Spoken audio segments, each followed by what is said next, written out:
Both normal timing and transitional timing modes can be used to capture and analyze raw serial bus signals. But the special serial bus capture mode adds hardware triggering features specifically for serial buses. In fact, serial bus capture mode is actually transitional timing with special serial bus triggering hardware added. Selecting the serial bus capture mode enables the serial bus setup area. You're prompted to add a new serial bus if none are defined. Otherwise, you can choose the number of serial buses you wish to add. To display a converted serial bus or to trigger on serial bus values, one or more serial buses must be defined in the serial bus definition area.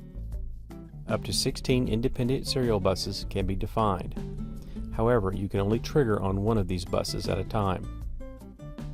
Each serial bus can use a different type or configuration. The analog signals from your serial bus are captured by the GoLogicXL and stored in memory as raw timing diagrams. Once the trace capture is finished, the raw data is downloaded to the PC where the main software can process the serial bus conversion. The XL software starts at the first sample in the trace capture and works its way through the data identifying the serial bus values. This example is a UART bus, so the software uses the baud rate and packet width you selected to identify each start bit, data bit, and stop bit.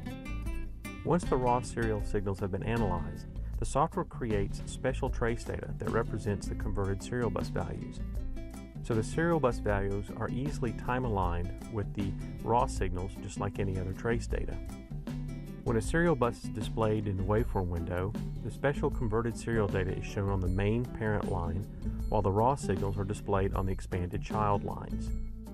Finally, the GoLogicXL software also passes the converted serial bus trace data to the plugins, so the serial bus values can be displayed in a compact text format.